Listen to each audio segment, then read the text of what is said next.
Tu te réveilles une fois, puis 2 fois, parfois 3 fois par nuit, juste pour aller uriner. Et tu te dis sûrement, c'est l'âge, c'est normal, tout le monde fait ça. Mais écoute-moi bien, parce que ce que je vais te dire maintenant peut littéralement transformer tes nuits et ta santé. Se lever la nuit pour uriner n'est pas une fatalité du vieillissement. Ce n'est pas normal. C'est un signal d'alarme biologique. Et la majorité des gens l'ignorent. Je suis le docteur Hillman. Et aujourd'hui, je veux t'ouvrir les yeux sur un problème silencieux qui épuise ton corps, accélère le vieillissement et sabote ton sommeil sans que tu t'en rendes compte. Le terme médical, c'est la nicturie. À partir du moment où tu te réveilles plus d'une fois par nuit pour aller aux toilettes, ton sommeil n'est déjà plus réparateur. Et ce n'est pas un détail. Chaque réveil nocturne coupe ton sommeil profond. Or, le sommeil profond, c'est le moment le plus précieux de ta nuit. C'est là que ton corps répare ses cellules, produit la mélatonine, libère l'hormone de croissance, équilibre tes émotions, nettoie ton cerveau des toxines accumulées dans la journée. Quand tu te lèves pour uriner, tout ce processus est interrompu et ton organisme ne récupère pas. Une étude japonaise menée sur plus de 1200 personnes de plus de 60 ans a montré que celles qui se levaient au moins 2 fois par nuit avaient 40% de risque en plus de fatigue chronique, plus de somnolence dans la journée et davantage de troubles cognitifs légers. 40%. C'est énorme. Et pourtant, personne ne t'en parle. Mais ce n'est pas tout. Il existe un autre danger, beaucoup plus sournois, les chutes nocturnes. Se lever dans le noir, à moitié endormi, le cerveau encore embrumé, c'est l'une des principales causes de chute chez les seniors. Et une chute, tu le sais, fracture du col du fémur, fracture du poignet, perte d'autonomie parfois, une hospitalisation longue. Tout ça à cause d'un simple réveil nocturne répété. Alors la vraie question, ce n'est pas « pourquoi je me lève la nuit ?», mais plutôt « pourquoi mon corps n'arrive plus à se réguler pendant la nuit ?» La réponse est à la fois simple et fascinante. Quand nous sommes plus jeunes, notre cerveau produit une hormone essentielle, la vasopressine, aussi appelée hormone antidiurétique. Son rôle est clair, réduire la production d'urine la nuit pour que ta vessie puisse tenir jusqu'au matin. Mais avec l'âge, cette hormone diminue. Résultat, tes reins continuent de produire de l'urine, comme s'ils faisaient plein jour. Et ta vessie, elle aussi, vieillit. Elle perd en élasticité. Elle perd en capacité de rétention. Elle devient plus sensible. Le moindre volume déclenche une envie urgente. Et là, le cercle vicieux commence. Mais ce n'est pas fini. Il existe un phénomène que presque personne ne soupçonne, la rétention d'eau dans les jambes. Quand tu passes la journée debout ou assis, les liquides s'accumulent dans les mollets et les chevilles. Le soir, quand tu t'allonges, toute cette eau remonte dans la circulation, passe par les reins et finit dans ta vessie. C'est pour ça que tu te réveilles. Ajoute à ça une hydratation mal répartie, peu d'eau dans la journée, trop le soir. Et ton corps n'a qu'un choix, éliminer pendant la nuit. Mais maintenant, écoute bien ceci. La bonne nouvelle, c'est que ce mécanisme n'est pas une fatalité. Il existe des stratégies simples, naturelles, sans médicaments, validées par la science, qui permettent de réduire drastiquement les réveils nocturnes, et parfois, dès les premiers jours. Dans ce qui arrive ensuite, je vais te montrer les erreurs invisibles que presque tout le monde fait sans le savoir. Des erreurs qui sabotent tes nuits, malgré tes bonnes intentions. Et surtout, je vais t'expliquer comment les corriger facilement, pour aider ton corps à retrouver son rythme naturel. Bien sûr, ce que je partage ici est à but informatif et ne remplace jamais l'avis d'un professionnel de santé si tes symptômes persistent. Mais crois-moi, ce que tu vas découvrir peut déjà changer beaucoup de choses dès ce soir.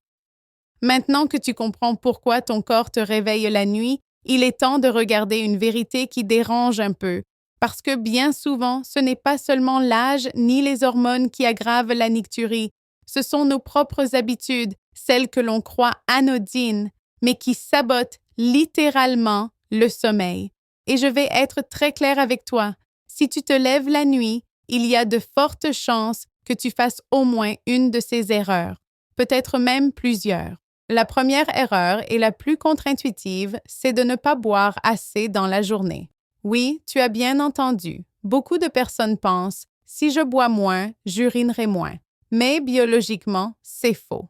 Quand ton corps manque d'eau, ton urine devient plus concentrée, plus acide. Et cette urine concentrée irrite la paroi de la vessie. Une vessie irritée devient hyper réactive. Elle se contracte pour un rien, même quand elle n'est pas pleine. Résultat, envie fréquente, urgente, y compris la nuit. Une étude suédoise menée sur plus de 900 adultes a montré que les personnes buvant moins de 1,5 litre d'eau par jour avaient 30 % de risque en plus de nicturie. Non pas parce qu'elles buvaient trop, mais parce qu'elles ne buvaient pas assez. Paradoxalement, boire suffisamment le jour aide à dormir la nuit. La deuxième erreur, c'est de croire que le problème vient d'une petite vessie. Tu l'as sûrement déjà entendu ou même dit toi-même. Moi, j'ai une petite vessie. Dans la grande majorité des cas, ce n'est pas vrai. Le problème n'est pas la taille de la vessie, c'est la surproduction d'urine la nuit. Et cette surproduction est souvent liée à une hydratation mal répartie des horaires inadaptés, une alimentation trop salée, des hormones déréglées. La bonne nouvelle, c'est que tout ça se corrige. Troisième erreur majeure, la caféine et l'alcool le soir. Je sais, le petit verre de vin, la boisson chaude après le dîner. Ça semble relaxant, mais physiologiquement, c'est un sabotage. L'alcool bloque l'hormone antidiurétique. Résultat, tu produis plus d'urine, ton sommeil devient plus léger et tu te réveilles. La caféine, elle, n'est pas seulement un stimulant, c'est aussi un diurétique. Elle augmente le débit urinaire et stimule le système nerveux. Même si tu penses bien dormir, ton cerveau, lui, subit encore ses effets jusqu'à 6 heures après ingestion. Pile pendant les premières heures de sommeil profond, les plus importantes. Autre erreur très fréquente, boire juste avant d'aller dormir. Une tisane, un grand verre d'eau pour les médicaments, un bol de soupe. C'est innocent, mais redoutable. Tout liquide absorbé suit un processus de filtration qui dure entre 1h30 et 2 heures. Ce que tu bois tard, ton corps l'éliminera la nuit. C'est pour ça que je parle toujours de la zone sacrée des 2 heures. Dans les 2 heures avant le coucher, pas de boisson. Ou 1 à 2 gorgées maximum si nécessaire. Et enfin, un coupable très sous-estimé, le sel. Le sodium attire l'eau. C'est une loi biologique. Plus tu consommes de sel, plus ton corps retient du liquide. Liquide qu'il devra éliminer plus tard, souvent la nuit. Plats préparés, charcuterie, fromage très salé, sauces industrielles. Réduire le sel, c'est réduire les réveils nocturnes. Mais tu vas voir, ce qui fait la différence ne se limite pas à ce que tu bois ou manges. Il y a aussi ce que tu fais avant de dormir. Et c'est là qu'intervient une stratégie d'une simplicité déconcertante, mais que presque personne n'utilise. Dans ce qui arrive maintenant, je vais te montrer comment ajuster ta routine du soir pour aider ton corps à éliminer l'excès d'eau avant la nuit. Et tu vas découvrir un geste extrêmement simple que tu peux faire dès ce soir et qui aide déjà énormément de mes patients à retrouver des nuits complètes. Tu vas voir, il ne s'agit pas de médicaments, ni de techniques compliquées, juste d'envoyer les bons signaux à ton corps. Et quand tu comprends comment lui parler, il répond très vite. Très bien. On continue dans le même souffle, même voix, même tension narrative. Alors maintenant, reprenons le contrôle. Pas avec des pilules, pas avec des solutions compliquées, mais avec des ajustements simples, concrets que tu peux commencer dès ce soir. Le premier pilier, c'est ce que j'appelle l'hydratation intelligente. Boire de l'eau, oui, mais surtout au bon moment. Idéalement, 70 à 80 % de ton eau quotidienne devrait être consommée avant 16 heures. Pourquoi? Parce que ton corps a besoin de temps pour filtrer, redistribuer et éliminer l'excès d'eau avant la nuit. Commence dès le matin. Au réveil, bois un grand verre d'eau. Ton organisme sort de 7 à 8 heures sans hydratation. Ce verre relance ton métabolisme, stimule les reins et prépare ton système urinaire pour la journée.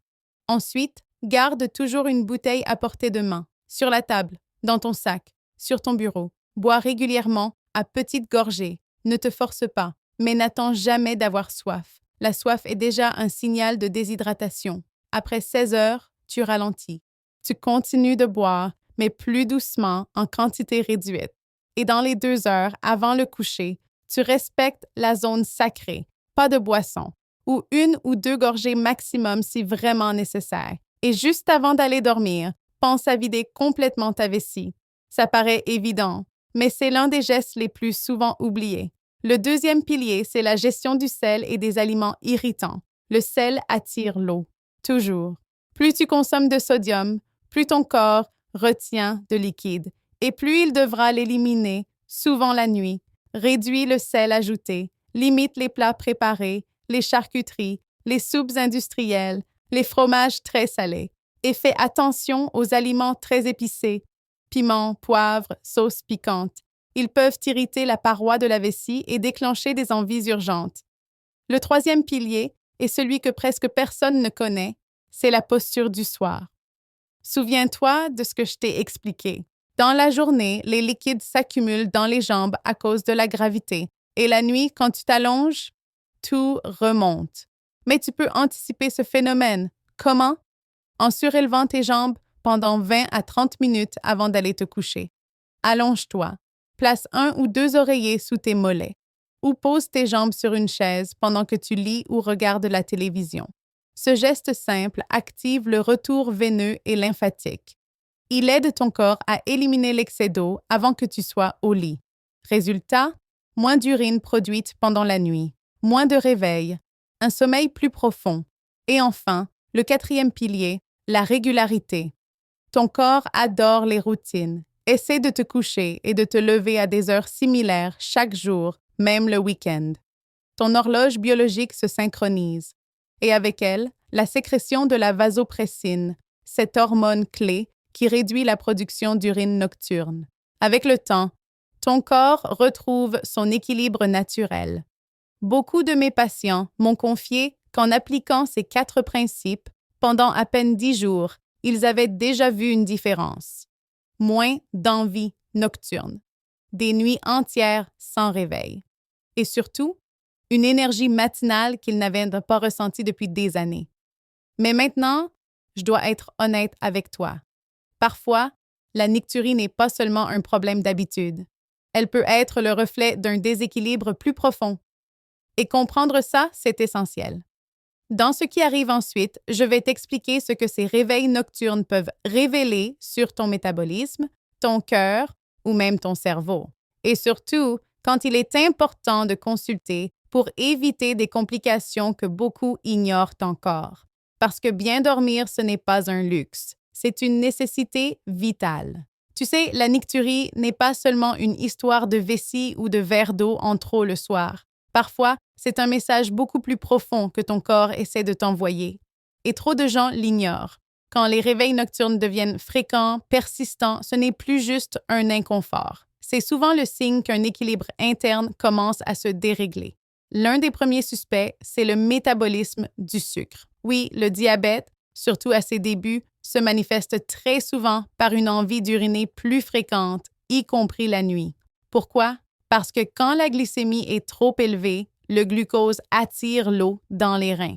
Ton corps essaie de diluer et d'éliminer cet excès de sucre. Résultat, plus d'urine, plus de réveil nocturne. Beaucoup de personnes découvrent un diabète silencieux parce qu'elles se lèvent la nuit, bien avant d'avoir d'autres symptômes. Mais il n'y a pas que le sucre, il y a aussi le cœur.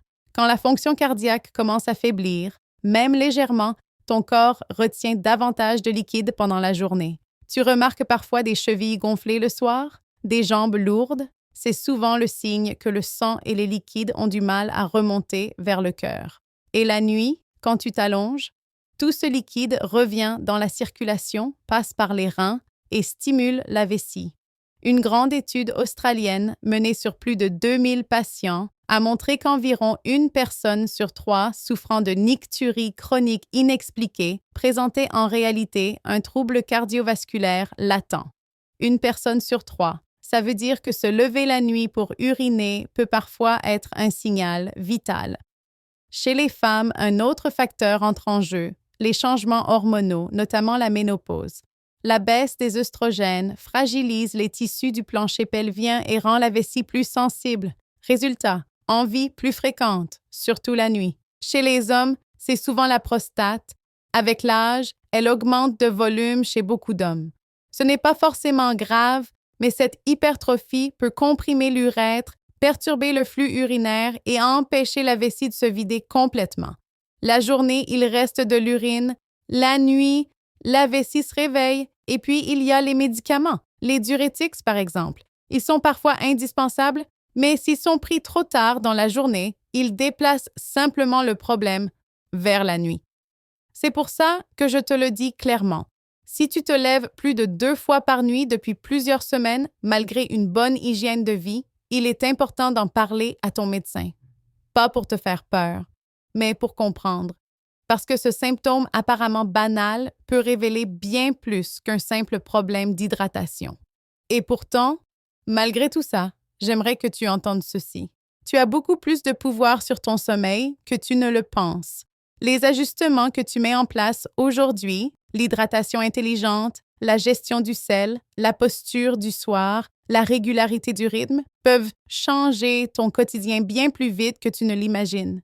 Et maintenant que tu comprends les mécanismes cachés de la nicturie, je vais t'emmener encore plus loin, parce que la suite, c'est le cœur du sujet. Comment transformer cette prise de conscience en changement durable? Comment envoyer à ton corps les bons messages? Et comment récupérer des nuits vraiment complètes, celles où tu t'endors et tu ne te réveilles qu'au matin? Dans ce qui arrive maintenant, tu vas comprendre pourquoi chaque nuit de sommeil profond gagnée est une victoire immense pour ton cerveau, ton cœur et ton vieillissement en général. Et crois-moi, ça change tout. C'est une véritable thérapie naturelle, un traitement que ton corps attend chaque nuit pour fonctionner correctement. On sous-estime énormément la puissance du sommeil profond. On pense que tant qu'on dort un peu, ça suffit. Mais non! Le sommeil profond, c'est le moment où ton organisme fait son travail le plus précieux. C'est durant cette phase que ton cerveau active un système extraordinaire appelé le système glymphatique, un véritable service de nettoyage interne. Il élimine les déchets métaboliques, les protéines toxiques, tout ce qui s'accumule dans la journée. Quand ces déchets restent trop longtemps, ils perturbent la mémoire, la concentration, l'humeur et augmentent le risque de troubles cognitifs. Chaque fois que tu te lèves pour uriner, ce nettoyage est interrompu. Il ne reprend pas là où il s'est arrêté. Il se casse. Résultat, le matin, tu te lèves plus lent, plus embrumé, moins clair mentalement. Mais ce n'est pas seulement ton cerveau. Pendant le sommeil profond, ton cœur ralentit. La pression artérielle baisse naturellement. Les artères se relâchent. Le rythme cardiaque devient plus stable. Quand ces cycles sont fragmentés, le cœur travaille davantage alors qu'il devrait se reposer. C'est l'une des raisons pour lesquelles les études montrent que les personnes souffrant de nicturie chronique présentent plus fréquemment de l'hypertension et des troubles cardiovasculaires. Et puis, il y a le système hormonal. Le sommeil profond régule la mélatonine, l'insuline, la leptine, l'hormone de croissance. Ces hormones déterminent ton énergie, ton appétit, ta gestion du sucre, ta récupération musculaire, ton vieillissement. Quand tu coupes ces cycles, tout devient chaotique. Tu manges différemment, tu stockes plus facilement, tu récupères moins bien, tu vieillis plus vite. C'est pour ça que dire adieu au réveil nocturne, ce n'est pas juste mieux dormir. C'est vieillir plus lentement, c'est protéger ton cerveau, préserver ton cœur, stabiliser ton métabolisme. Et laisse-moi te dire quelque chose que beaucoup de mes patients découvrent avec surprise. Quand ils retrouvent des nuits complètes, tout leur quotidien change. Ils marchent plus facilement, ils digèrent mieux, ils ont moins de douleurs articulaires, ils gèrent mieux leur stress, ils se sentent plus vivants. Parce que le sommeil profond, c'est le maître horloger du corps humain. Sans lui, tout se dérègle. Avec lui, tout se répare. Et tout ce que tu apprends ici, l'hydratation intelligente, l'alimentation adaptée, la posture du soir, la régularité, a un seul objectif, te redonner ces nuits-là, celles où tu t'endors et tu te réveilles le matin, celles où ton corps travaille pour toi, celle où tu prends de l'avance sur le vieillissement au lieu de le subir. Maintenant, il est temps d'assembler toutes les pièces. Dans ce qui arrive ensuite, je vais t'aider à transformer tout ce que tu viens d'apprendre en une routine simple, fluide et durable. Une routine qui permet à ton sommeil, ton cœur, ton cerveau et ton énergie de travailler enfin ensemble. Parce que comprendre, c'est bien, mais appliquer, c'est ce qui change une vie. Maintenant, passons à ce qui compte vraiment. Comment transformer toutes ces informations en une routine simple, naturelle et durable? Parce que ce qui change ton sommeil, ce n'est jamais une astuce isolée. C'est un ensemble d'habitudes cohérentes qui travaillent ensemble jour après jour. Et rassure-toi, tu n'as rien à révolutionner. Tu vas simplement ajuster des gestes que tu fais déjà. Tout commence dès le matin. Au réveil, bois un grand verre d'eau. Ce geste simple réhydrate ton organisme après 7 ou 8 heures sans apport hydrique. Il relance ton métabolisme, stimule les reins et prépare ton corps à mieux gérer les liquides dans la journée. Ensuite, garde toujours de l'eau près de toi, sur la table, dans ton sac, sur ton bureau. Bois régulièrement, à petites gorgées, sans te forcer, mais surtout sans attendre d'avoir soif. Ce réflexe permet à ton corps de répartir l'hydratation de manière stable au lieu de concentrer l'élimination en fin de journée. Après 16 heures, ralentis. Tu continues de boire, mais plus doucement, en plus petite quantité. Et souviens-toi, dans les 2 heures avant le coucher, entre dans la zone sacrée. Pas de boisson, ou quelques gorgées maximum si c'est vraiment nécessaire. Juste avant de dormir, prends 1 minute. Vide complètement ta vessie, c'est un détail, mais il peut éviter un réveil en pleine nuit. Ensuite, l'alimentation. Réduire le sel ne veut pas dire manger fade. Ça veut dire éviter les pièges cachés. Plats préparés, charcuterie, fromage très salé, sauce industrielle. Privilégie des aliments simples, frais, faits maison. Assaisonne avec des herbes, des épices douces, du citron.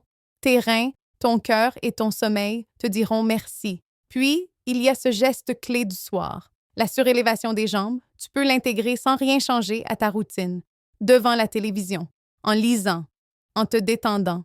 2 oreillers sous les mollets pendant 20 à 30 minutes, ou les jambes posées sur une chaise. Ce simple geste active le retour veineux. Il aide ton corps à éliminer l'excès d'eau avant la nuit. Et enfin, donne un rythme à ton corps. Essaie de te coucher et de te lever à des heures régulières, même le week-end ou du moins sans trop d'écart. Ton horloge biologique se synchronise. La sécrétion de vasopressine s'améliore. La production d'urine nocturne diminue naturellement. Jour après jour, un effet cumulatif s'installe. Tes reins produisent moins d'urine la nuit. Ta vessie devient moins irritable. Ton sommeil s'approfondit. Et pour beaucoup de personnes, les réveils nocturnes disparaissent.